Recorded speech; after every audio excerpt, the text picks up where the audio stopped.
Good morning, my brothers and sisters. Welcome to episode number 7 in season 11. Today's a tough one. Today is Turn to Forgive, forgiving the sinner. This is from 2 Corinthians chapter 2. Paul's going to go and tell a little story about probably the guy who usurped his authority in Corinth. It's not exactly clear who he is asking the people to forgive, but the applications to us are just really hard. He's asking us to turn to forgive. So let me just read the passage, and then we're going to talk about forgiveness today.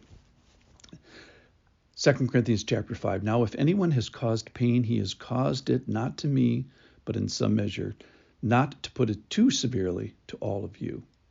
For such a one, this punishment by the majority is enough. So you should rather turn to forgive. That's our phrase for today. Turn to forgive. Turn to forgive and comfort him, or he may be overwhelmed by excessive sorrow. So I beg you to reaffirm your love for him. For this is why I wrote, that I might test you and know whether you are obedient in everything. Anyone whom you forgive, I also forgive. Indeed, what I have forgiven, if I have forgiven anything, has been for your sake in the presence of Christ, so that we would not be outwitted by Satan, for we are not ignorant of his designs. So point number 1 is be aware of forgiveness, and it's something that we all kind of carry with us. We have the sense of justice, personal justice, and on the good hand, it's a godly justice, and on the bad hand, it's something that we can be outwitted by Satan over, that this is a specific area that the Christian church and Christian individuals can stumble. So there's a collective part of this, and know that injury to one part of the body affects everybody. And this is not something that you should be leaning away from, but rather it's something to lean into. I want to be a part of a body that I'm connected to so well, is that when others hurt, I hurt. And when others forgive, I forgive. And just be a part of that part of their lives. There is a limit here, and he's telling a particular story about the limits of the assembled rebuke of community. They've probably delivered this person to Satan, that has put him 1 inch outside the church, and obviously it's a powerful tool to be judiciously and carefully and used in a limited way. And again, the point is not that his spirit may be forever banished, but the point is that he can turn and that his spirit may be saved. So let's talk about what this might mean for us. He says that we should rather turn to forgive. And here's the big question today, is who might you be reserving this right for revenge?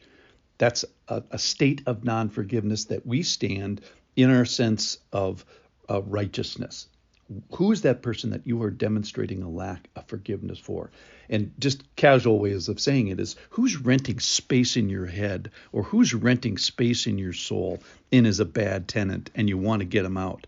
How do you do it? It's via forgiveness.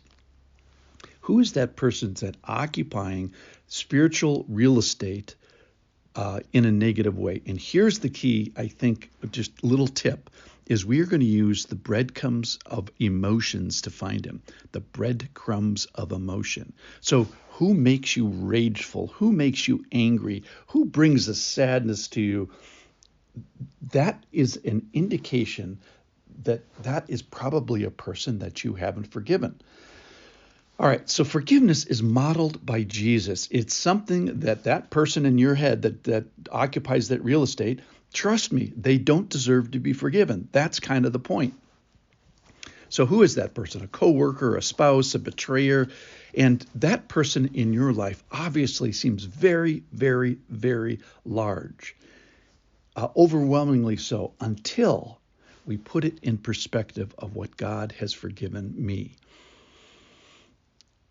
Colossians 3:13 says, forgive each other as the Lord has forgiven you, so you also must forgive. So if we have trouble getting over how big that person's sin is against us, we need to stop, take a step back, and remember what the Lord has done for you. That's the only motivation up here. And in fact, in verse 10, he says, it's for your sake in the presence of Christ that this forgiveness takes place. So, teaching point, forgive in the presence of Christ. I decide to put you on God's hook, not mine, is how a friend of mine says this. I decide to put you on God. I'm going to forgive you and leave it to God. So if you're stuck in forgivelessness, don't be outwitted by Satan. That's what Paul is saying to the Corinthians, and I'm saying to myself and to you. Perhaps do this in a community. I've seen people forgive heroically. I've seen people forgive for sexual abuse, for spiritual abuse, for emotional abuse, for judicial abuse, these painful things. And it's leaving God to do the justice. So my question today is, who would it be best? Who would it be favorable to your spiritual walk to forgive, to stop being angry, to stop standing firm on your apparent piece of righteousness and turn to forgive? And what it would mean to leaving that person, leaving him to God, leaving vengeance to God, leaving the mercy to God or grace to God, or whatever, but leaving it to God, letting God have the final word. So I'd ask, who are you still emotional about or mad at? And let your emotionals be those breadcrumbs to that person, and then don't be outwitted by Satan, and forgive that person and stop staying in unforgiveness. So the call today, hardest thing ever, is to turn to forgive.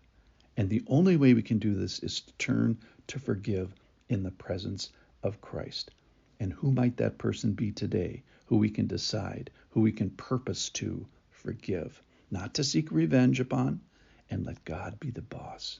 I pray, join me today. Find that person, and let's turn to forgive them today. I'll see you tomorrow after this hard work is done.